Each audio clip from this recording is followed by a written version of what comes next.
नमस्कार दोस्तों, शिक्षा नगरी में आपका स्वागत है। आज हम अपने computer test series paper number 7 का सॉल्यूशन करेंगे। लिंक आपको डिस्क्रिप्शन बॉक्स में मिल जाएगी। वहाँ से जब आप क्लिक करोगे तो आपके सामने इस तरह से पेज ओपन होगा। यहाँ पे आपको अपनी कुछ डिटेल्स इनपुट करनी है। सबसे पहले आपको अपनी ईमेल आईडी, जैसे मैं अपनी ईमेल आईडी पर देता हूँ, फिर अपना नाम, फिर आपको अपना मोबाइल नंबर, लास्ट में आपको अपनी सिटी का नाम लिखना है। ठीक है, फिर आप नेक्स्ट पे क्लिक करोगे तो आपके सामने आपका पेपर ओपन हो जाएगा। और ये सॉल्व करते हैं। सबसे पहला क्वेश्चन है, इनमें से कौन एक सिस्टम सॉफ्टवेयर का उदाहरण नहीं है।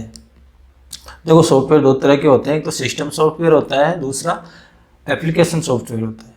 सिस्टम सॉफ्टवेयर वो होता है जो कंप्यूटर को रन करने के लिए, मतलब स्टार्ट करने के लिए ज़रूरी होता है। उसके बिना कंप्यूटर आपका स्टार्ट ही नहीं होगा। मोस्टली आप सिस्टम सॉफ्टवेयर को ऑपरेटिंग सिस्टम के नाम से जानते हैं। जैसे अपने मोबाइल में एंड्रॉयड का ऑपरेटिंग सिस्टम हो गया, कंप्यूटर में विंडोज़ का हो गया, मैकिंटॉश का हो गया, या फिर दूसरे उबंटू वगैरह हो गए। ठीक है, और एप्लीकेशन सॉफ्टवेयर होता है जो हम बाद में इंस्टॉल करते हैं उसको। जैसे अपना नेट चलाने के लिए हम गूगल क्रोम का यूज करते हैं तो क्रोम इंस्टॉल कर लिया। कोई लेटर वगैरह लिखना, मतलब वर्ड प्रोसेसिंग करनी है तो MS वर्ड हो गया। फोटोशॉप के लिए आपको एडोब का फोटोशॉप सॉफ्टवेयर इंस्टॉल कर लिया, तो उन सबको हम एप्लीकेशन सॉफ्टवेयर बोलते हैं। तो अपना क्वेश्चन ये है कि इनमें से सिस्टम सॉफ्टवेयर कौन सा नहीं है। माइक्रोसॉफ्ट वर्ड ये अपना एप्लीकेशन सॉफ्टवेयर है, ये नहीं होगा। माइक्रोसॉफ्ट एक्सेल ये भी एप्लीकेशन है। माइक्रोसॉफ्ट पावर पॉइंट ये भी एप्लीकेशन सॉफ्टवेयर है अपना, जिसमें हम PPT बनाते हैं। तो अपना आंसर होगा लास्ट वाला, ऑल ऑफ द अबव।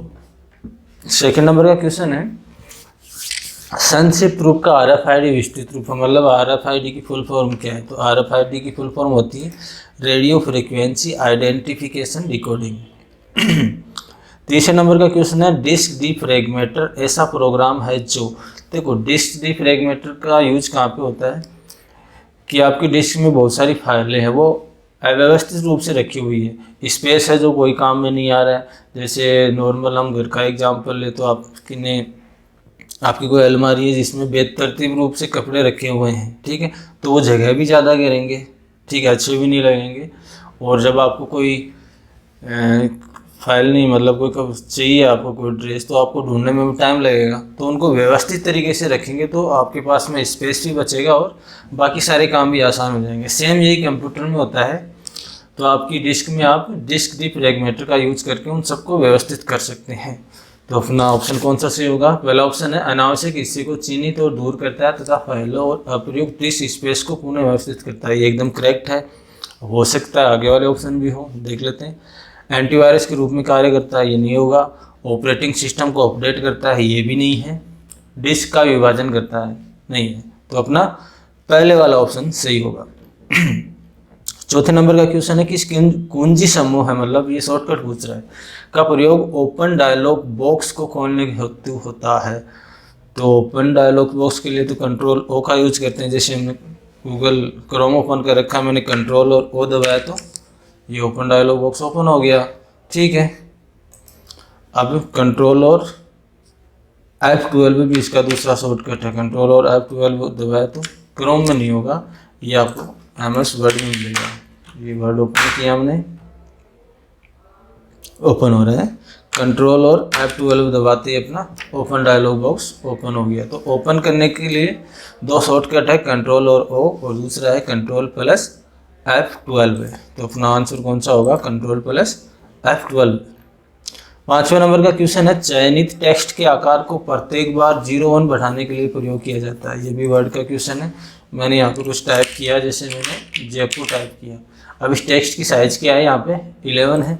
मैं यहाँ से ज़्यादा कर सकता हूँ, 12 कर दिया, 20 कर दिया, इस तरह से। देखो पहले इसको सेलेक्ट करना पड़ेगा। 16 कर दिया, 26 कर दिया, 48 कर दिया। तो ये साइज़ बढ़ गई। यहाँ से हम कम भी कर सकते हैं। ठीक है, ये तो अपना एक तरह से टूल बार हो गया।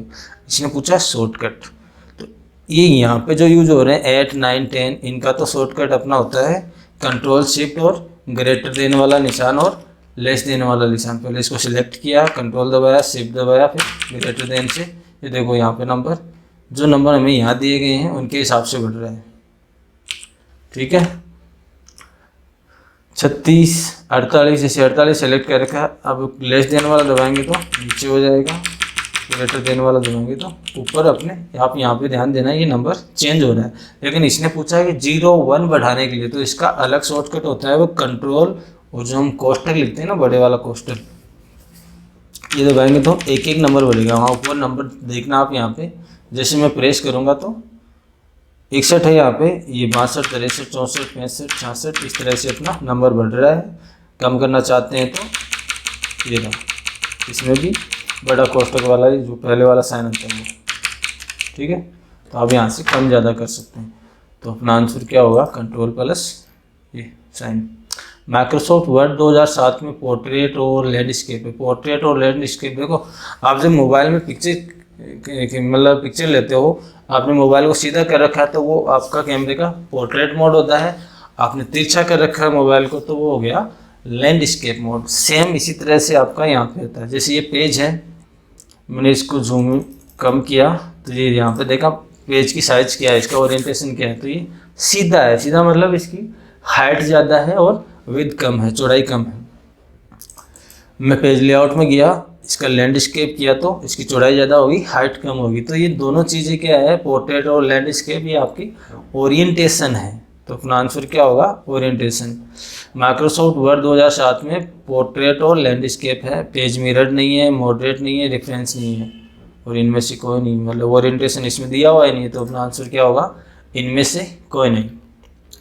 7 नंबर का क्वेश्चन है, निम्नलिखित में कौन सी कीज वर्तमान में चल रही एप्लीकेशन के मध्य चयन करने के लिए दबाई जाती है। मतलब एक एप्लीकेशन से दूसरी एप्लीकेशन पे शिफ्ट करने का शॉर्टकट पूछ रहा है। तो इसका शॉर्टकट होता है ALT प्लस टैब वाला निशान। ALT और टैब दबाया, ये सारी एप्लीकेशन आ गई अपने पास। 4 एप्लीकेशन ओपन है। ये अपनी पहले वाली तो गूगल क्रोम हो गई, दूसरा अपना है MS वर्ड, तीसरा ये ब्रेव ब्राउज़र है, लास्ट में फाइल एक्सप्लोरर। आपको इसमें जाना है तो छोड़ दो, यहाँ पे इसमें आ गए। फिर टैब दबाया, वर्ड में जाना है, वर्ड में आ गए। तो मतलब जो एप्लीकेशन चल रही है उनमें आप शिफ्ट कर सकते हो एक दूसरे से। तो अपना शॉर्टकट क्या होगा, ALT plus tab, ALT plus tab. 8 number का क्वेश्चन है, माइक्रोसॉफ्ट वर्ड 2007 में टूल बार के फ़ॉन्ट साइज टूल बॉक्स में फ़ॉन्ट साइज का सबसे छोटा व सबसे बड़ा फ़ॉन्ट उपलब्ध होता है। ये सबसे छोटा और बड़ा, सबसे छोटा तो हमें यहाँ मिलता है 8 और सबसे बड़ा 72। तो अपना आंसर क्या होगा, 8 व 72। माइक्रोसॉफ्ट वर्ड में थेसोरस टूलबार किस कार्य में प्रयुक्त होता है। वर्तनी सुझाव, व्याकरण, समानार्थी, सारे ऑप्शन सही है। देखो मैं आपको थेसोरस बता देता हूँ। आप जब यहाँ पे जाओगे रिव्यू में, ये रहा थेसोरस। तो हमने जयपुर सेलेक्ट कर लिया। यहाँ पे मैं आपको करता हूँ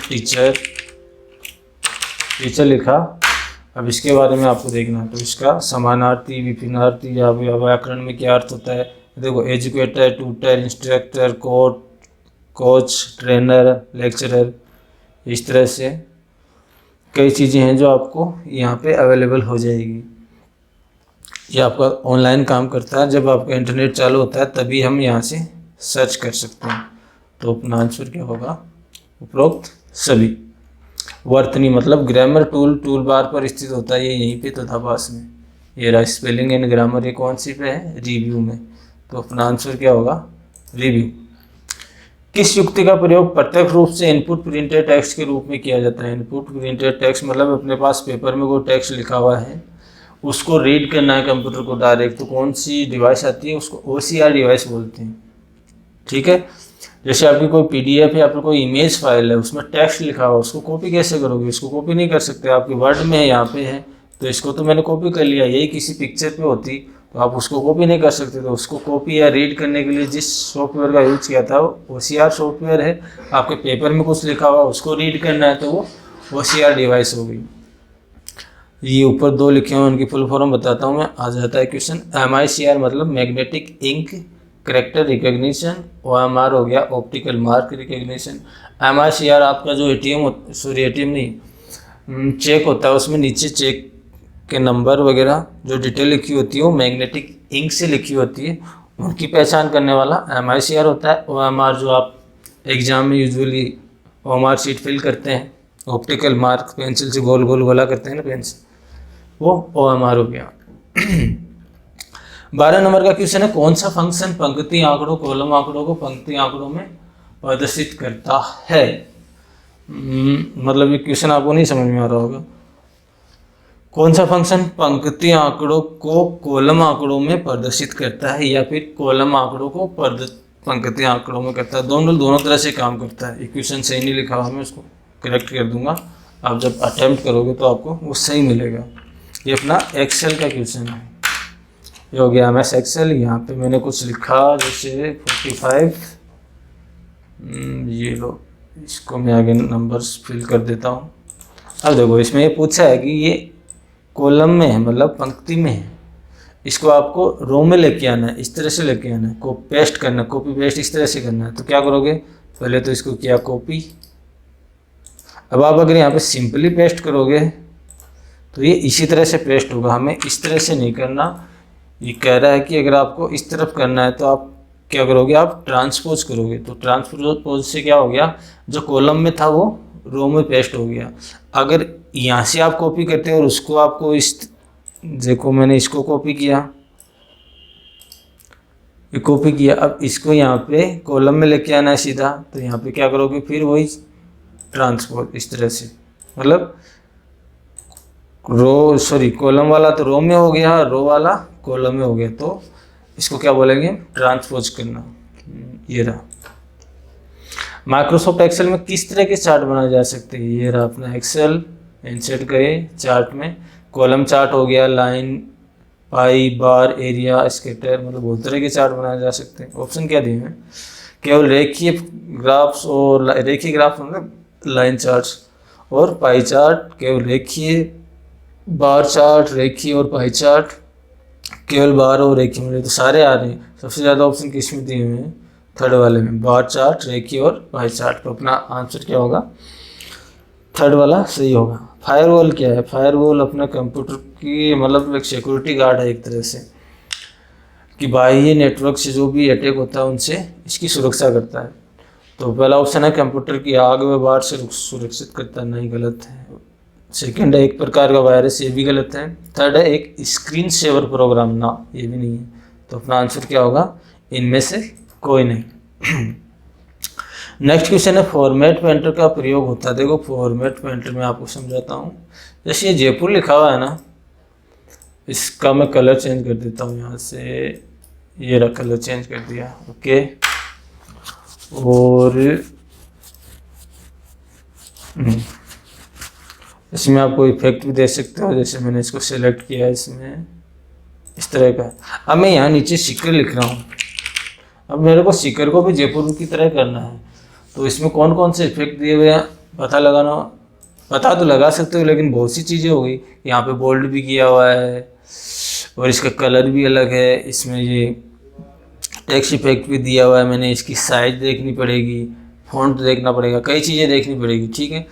ये ना देख के हम सिंपली फॉर्मेट पेंटर से हम इसका फॉर्मेट कॉपी करेंगे। इसको सिलेक्ट किया, फॉर्मेट पेंटर पे क्लिक किया, तो इसका फॉर्मेट कॉपी हो गया। अब इसमें सीकर पे पेस्ट कर दो तो सीकर भी वैसा ही हो जाएगा जैसा जयपुर है, ठीक है। तो ये फॉर्मेट पेंटर का यूज हो गया। तो ऑप्शन देखना है, आपके स्लाइड पर स्थित अच्छी तस्वीर नहीं है। एक टेक्स्ट फॉर्मेटिंग को कॉपी कर अन्य टेक्स्ट पर प्रयोग करना, तो अपना सेकंड वाला आंसर सही होगा। अब आगे वाले आंसर देख लेते हैं। आपके द्वारा प्रयुक्त स्लाइड की पृष्ठभूमि को नहीं, उपरोक्त में से कोई नहीं, अपना सेकंड नंबर वाला आंसर सही होगा। 16 नंबर का क्वेश्चन है, एक स्लाइड के जाने और दूसरी स्लाइड के आने में गति प्रभाव को लेना है तो आप ट्रांजिशन का यूज करते हैं, तो अपना आंसर होगा स्लाइड ट्रांजिशन।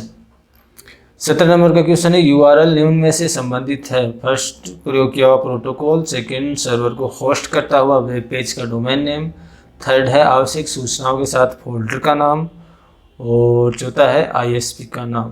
तो ISP का नाम तो नहीं होना चाहिए, ISP मतलब इंटरनेट सर्विस प्रोवाइडर। तो देखो ये है अपना URL में क्या क्या होता है। सबसे पहले तो HTTPS मतलब hyper text transfer protocol secure, तो ये तो हो गया अपना प्रोटोकॉल।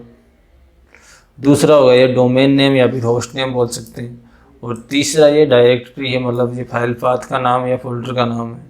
तो अपना पहला, दूसरा और तीसरा तीनों चीज़ें तो यूआरएल में आ गई, लेकिन चौथी आईएसपी का नाम यूआरएल में कहीं पे भी नहीं है। तो अपना आंसर कौन सा होगा? 1 2 3, जिसमें तीनों ऑप्शन आ गए। 18 नंबर का क्वेश्चन है, किसी शक्तिशाली माइक्रो कंप्यूटर में प्रयुक्त घड़ी की गति को मापने की इकाई है। तो शक्तिशाली माइक्रो कंप्यूटर की स्पीड के बारे में पूछ रहा है। ये घड़ी मतलब क्लॉक रेट, जो हम कंप्यूटर की स्पीड को मापते थे। Kilo hertz, giga hertz, mega hertz. तो किलो, गीगा और मेगा में बड़ा कौन सा है? Giga hertz. किलो का मतलब होता है 10 की घात 3, गीगा मतलब 10 की घात 9 और मेगा 10 की घात 6। तो बड़ा कौन सा हो गया? Giga hertz. तो ये अपना आंसर होगा। बेतार माउस मतलब वायरलेस माउस एक उपकरण है जो विशिष्ट रूप से डैश डैश का प्रयोग सिस्टम यूनिट से संप्रेषण मतलब कम्युनिकेशन करने के लिए उपयोग में लाया जाता है। तो ये टेक्नोलॉजी के बारे में पूछा है कि माउस कौन, जो वायरलेस माउस होता है वो कौन सी टेक्नोलॉजी का यूज करता है? तो वो करता है सुपरसोनिक लाइट वेव्स का यूज। 20 नंबर का क्वेश्चन है, विशेष स्तंभों को चिन्हित करने की प्रक्रिया ताकि वे पंक्तियां व स्तंभ दर्शक पटल पर दिख सके। स्तंभ तो देखो कॉलम को बोलते हैं और पंक्ति बोलते हैं रो को एक्सेल में। ये पूछ क्या रहा है मैं आपको समझाता हूँ। जैसे हम एक्सेल में कोई डॉक्यूमेंट बनाते हैं, जैसे अपने को कोई डिटेल करनी है, तो हम पहले तो सीरियल नंबर, फिर मान लो नेम हो गया, फिर मोबाइल नंबर हो गया, फिर एड्रेस हो गया। ठीक है, अब मान लो यहाँ पे हमने डिटेल रखी है। मैं पहले सीरीज कंप्लीट कर देता हूँ। ये हो गई फिर सीरीज 200 लोगों की। ठीक है, अब यहाँ पे नाम, मोबाइल नंबर और लास्ट में अपना एड्रेस, ये हमें फिल करना होता है। ठीक है, ये तो सब ठीक है, हमें फिल करना होता है। लेकिन जब हम इस फाइल को नीचे जाते हैं, यहाँ अपने को पहले पेज में 25 नंबर तक की डिटेल दिख रही है। ठीक है, अब नीचे गए तो हमें यहाँ से थोड़ी पता चल रहा है कि यहाँ पे किस चीज़ की डिटेल है। यहाँ पे कुछ फिल होता है, मान लो XYZ कुछ भी फिल है, तो ये XYZ क्या डिटेल है इसका पता हमें कैसे पता चलेगा? वो तो हमें हेडिंग से ही पता चलेगा। हेडिंग तो जब हम दूसरे पेज में आते हैं तो वो दिखती नहीं है। तो हमें क्या करना होता है, इसको यहाँ पे फ्रीज करना होता है, इस हेडिंग को। तो इसके लिए अपने पास ऑप्शन आता है व्यू वाली टैब में, freeze panes, freeze top row. ये टॉप रो फ्रीज हो गया। देखो ये नहीं हिलेगी, आप कितना भी नीचे जाओ तो यहाँ से पता चल जाएगा कि XYZ क्या था, ये मोबाइल नंबर था। इस तरह से इसमें 3 ऑप्शन है, unfreeze pane, freeze top row, freeze first column. First वाले कॉलम को भी आप फ्रीज कर सकते हो। मान लो आपको इस तरफ जाना हो तो नहीं दिख रहा, आपने फर्स्ट वाले को फ्रीज किया, फर्स्ट कॉलम। अब आप इधर कितना भी जाओ, ये तो फर्स्ट वाला तो यहीं पे रहेगा। तो अपना आंसर क्या हो गया? फ्रीजिंग। माइक्रोसॉफ्ट एक्सेस एक है, ये माइक्रोसॉफ्ट एक्सेस एक डाटाबेस मैनेजमेंट सिस्टम है। तो डाटाबेस मैनेजमेंट सिस्टम की फुल फॉर्म होती है DBMS। DBMS कहाँ पे मिलेगा आपको? RDBMS, DRBMS, DABMS। अब देखो DBMS में भी एक उसके अलग अलग टाइप होते हैं। तो ये अपना है relational database management system, Microsoft Access. ठीक है, तो अपना आंसर होगा RDMS, पहला option.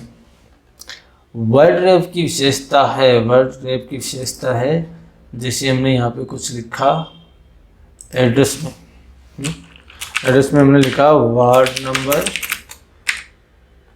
30, silver jubilee road, Sikar. ठीक है, ये एड्रेस हो गया। अब इसके जस्ट आगे वाले सेल में मैं कुछ लिखता हूँ, जयपुर राजस्थान। ओके, अब एड्रेस में जो ये लिखा हुआ है यहाँ पे पूरा शो नहीं हो रहा है। तो इसके लिए हम क्या करेंगे, जब हम वर्ड रैप करते हैं तो वो नीचे वाली रोज में चला जाता है। जैसे 3 नंबर की रो है ना, इसकी जगह पे यहाँ पे घेर लेगा। 3 नंबर में जाएगा नहीं, लेकिन इसकी जगह घेर लेगा। वर्ड टेक्स्ट किया, ये देखो इतनी जगह पे आ गया। अपने आप अपनी सेल को एडजस्ट कर लेता है ताकि अपने को उसका सारा मैटर शो हो। तो अपना क्वेश्चन क्या है, वर्ड रैप की विशेषता है टेक्स्ट को आवश्यकता अनुसार स्वतः अगली पंक्ति में ले जाता है। डॉक्यूमेंट्स के निचले हिस्से में दिखाई देता है, टेक्स्ट पर टंकन करने में मदद करता है। या डॉक्यूमेंट्स के अंत में दर्शाई जाने वाली रेखा। तो अपना आंसर क्या होगा, टेक्स्ट को आवश्यकता अनुसार स्वतः अगली पंक्ति में ले जाता है। ये अगली मतलब पंक्ति में जाता नहीं है, उसकी जगह पे आ जाता है ये। ओके। माइक्रोसॉफ्ट एक्सेल में सारणी में से निर्धारित मानदंड के अनुसार आंकड़े दर्शाने में सहयोग करता है। तो यहाँ पे हम क्वेरी का यूज करते हैं। ये जब आप माइक्रोसॉफ्ट एक्सेल पढ़ोगे तो आपको वहाँ से अच्छे से समझ में आएगा। प्रोसेसर को व्यस्त करने वाले प्रोग्राम को पहचानने वाली यूटिलिटी का नाम है कि प्रोसेसर को कौन कौन से प्रोग्राम करंटली रन हो रहे हैं, ये पता लगाने वाला अपना टास्क मैनेजर है। यहाँ पे आपको जगह जगह पे अलग अलग ऑप्शन मिलेंगे, लेकिन आप यहाँ से ध्यान देना। टास्क मैनेजर में गए तो यहाँ से ये बता रहा है कि कौन सी प्रोसेस चल रही है, परफॉर्मेंस क्या है, सीपीयू यूजेज कितना है, ऐप हिस्ट्री क्या है, स्टार्टअप में कौन सी आपकी एप्लीकेशन चालू हो जाती है। तो ये अपने प्रोसेसर के बारे में बता देता है कि कौन कौन सी प्रोग्राम हैं जिन्होंने प्रोसेसर को व्यस्त कर रखा है, बिजी कर रखा है। तो ये टास्क मैनेजर अपना इसका आंसर होगा।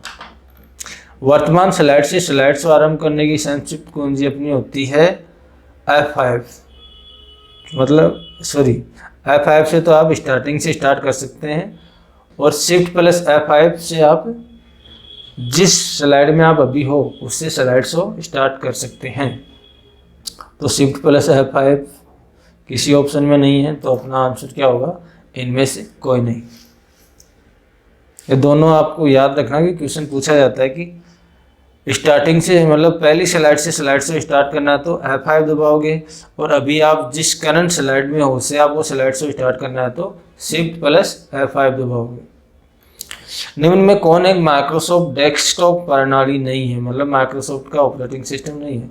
विंडोज 98 है, 95 भी है, ME भी है, विंडोज 97 नहीं है। देखो आप इसका पता कहाँ से लगाओगे, विंडोज ऑपरेटिंग सिस्टम लिस्ट, ये रहा, इसकी लिस्ट देख लो, विकिपीडिया पे इजीली मिल जाएगी, वहाँ पे आपको मिल जाएगा। ME है, 98 है और 95 तीनों है, 97 नाम से कोई एडिशन नहीं है। तो अपना आंसर क्या होगा, विंडोज 97। जब कभी नई युक्ति को संगणक मतलब कंप्यूटर से जोड़ा जाता है तो एक नवीन डेस्क को अवश्य ही संगणक में स्थापित होना चाहिए। देखो ये पूछ रहा है कि जब आप अपने कंप्यूटर से कोई नई युक्ति जोड़ते हैं, मतलब कोई भी डिवाइस ऐड करते हैं, तो उस डिवाइस को चलाने वाला उसका ड्राइवर भी हमें इंस्टॉल करना पड़ता है। बस ये ही पूछ रहा है। तो इस डेस्क में क्या होगा, डिवाइस ड्राइवर। या आपने कोई नया प्रिंटर कनेक्ट किया अपने पीसी से, तो उस प्रिंटर का ड्राइवर आपको उसमें इंस्टॉल करेगा, तभी वो कंप्यूटर पे काम करेगा, वरना नहीं काम करेगा। मैनुअल आंकड़ों की अपेक्षा कंप्यूटरीकृत आंकड़ों का लाभ है, मतलब मैनुअल आंकड़े मतलब जिससे आपने पेपर में या रजिस्टर में जो आंकड़े बना रखे हैं उनकी बजाय आप जब कंप्यूटर में कोई डेटा सेव रखते हो उसका फ़ायदा क्या है, ये पूछ रहा है। पहला ऑप्शन है, हम लोग शीघ्रता से सूचना प्राप्त कर सकते हैं। सही है, आप जब रजिस्टर में देखोगे तो आपको टाइम लगेगा, कंप्यूटर में आपने एंटर किया और डिटेल सामने।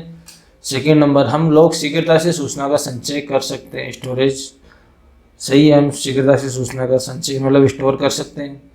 संगतया समस्या से निराकरण हेतु, ये संगतया समस्या का क्या मतलब हुआ, संगतया समस्या मतलब रिलेटेड डेटा आपको सर्च करनी है तो उस प्रॉब्लम का सॉल्यूशन यहाँ पे हो जाएगा। लास्ट में अपना ऑप्शन है उपरोक्त सभी। प्रत्येक डेश अर्धस्य चापनुमा खंड में विभक्त होता है जो डेश कहलाता है। Sector, track. देखो ट्रैक और सेक्टर का क्या मतलब होता है, जैसे अपनी हार्ड डिस्क है उसमें जो चापनुमा पूरा राउंड होता है ना उसको हम ट्रैक बोलते हैं, और उस राउंड का छोटा सा हिस्सा होता है उसको हम सेक्टर बोलते हैं, जहाँ पे अपना कोई डेटा सेव हो। मैं आपको यहीं से बता देता हूँ, ट्रैक इन हार्ड डिस्क। देखो ये जो लाल कलर वाला पूरा राउंड है इसको तो हम ट्रैक बोलेंगे, और ये हरे कलर वाला है छोटा सा उसको सेक्टर, या फिर ये इतनी सी दूर का है इसको हम सेक्टर बोलेंगे। ओके, तो क्या है, प्रत्येक ट्रैक आदर्श चापनुपा खंड में विभक्त होता है जो सेक्टर कहलाता है। ये अपना सेकंड नंबर का आंसर सही होगा। किस मेमोरी में बार बार प्रयोग की जाने वाली सूचनाओं का संग्रहण करता है? तो ये अपनी होगी कैश मेमोरी, क्योंकि रैम में तो हम करंट में जो वर्क करते हैं वो रैम मेमोरी में करते हैं। बार बार कोई प्रोग्राम यूज किया जाता है उसके लिए अपने पास कैश मेमोरी होती है। तो स्टोरेज तो इसकी छोटी होती है लेकिन स्पीड इसकी बहुत ज़्यादा होती है। 31 नंबर का क्वेश्चन है, 100 मील तक की पहुंच बनाने के लिए, 100 मील तक की पहुंच के लिए और डैश डैश का प्रयोग घर और अपार्टमेंट, जबकि डैश डैश का प्रयोग देश व पूरे विश्व तक पहुंचाने के लिए किया जाता है। ये इंटरनेट के बारे में पूछ रहा है कि इंटरनेट को आप 100 मील तक पहुंचाओगे तो उसको क्या बोलोगे? तो उसको बोलते हैं मेट्रोपॉलिटन एरिया नेटवर्क। तो ये हो गया MAN वाला। और डैश डैश का प्रयोग घर और अपार्टमेंट, ये हो गया अपना लोकल एरिया नेटवर्क। और WN का मतलब हो गया वाइड एरिया नेटवर्क, मतलब पूरे देश में। तो अपना सेकंड वाला ऑप्शन सही होगा। असत्य कथन का चयन कीजिए। प्रदर्शित चित्र की गुणवत्ता रिफ्रेश रेट पर निर्भर करती है, सही है। मॉनिटर पर चित्र बिंदुओं की श्रेणी से निर्मित होता है, मतलब पिक्सल की बात कर रहे हैं, ये भी सही है। चित्र की सुस्पष्टता प्रदर्शित चित्र की गुणवत्ता एवं चमक को दर्शाता है, मतलब साफ दिख रहा है, मतलब उसकी गुणवत्ता सही है और चमक ठीक। हाँ ठीक है, उपरोक्त में से कोई नहीं, मतलब ये लास्ट वाला ऑप्शन अपना सही होगा, क्योंकि तीनों तो सही है। ये अपने को असत्य कथन पूछ रहा है तो लास्ट वाला ऑप्शन अपना सही होगा। एक सुरक्षा प्रणाली जो संगठन के नेटवर्क को बाहरी खतरों से सुरक्षा करता है, ये अपना पहले ऑप्शन भी आया था, अभी ऊपर भी क्वेश्चन आया था। इसको हम फायरवॉल बोलते हैं। किसी भी संगणक का मस्तिष्क होता है, मतलब कंप्यूटर का दिमाग किसको बोलते हैं? ये CPU को बोलते हैं। CPU की फुल फॉर्म होती है सेंट्रल प्रोसेसिंग यूनिट, बीच में एक और शॉर्ट दिया हुआ ALU, arithmetic and logical unit. Virtual स्मृति है, तो ये क्वेश्चन बार बार आता है। ये अतिव्यापक मुख्य मेमोरी का भ्रम, मतलब इल्यूजन होता है। तो ये आपके सारे क्वेश्चन सॉल्व हो गए। यहाँ से आप सबमिट करोगे तो आपको यहाँ पे अपना स्कोर दिखा देगा। ये अपने 35 में से 35 आ गए। Okay, thank you. Next video में हम सॉल्व करेंगे आपका पेपर नंबर 8।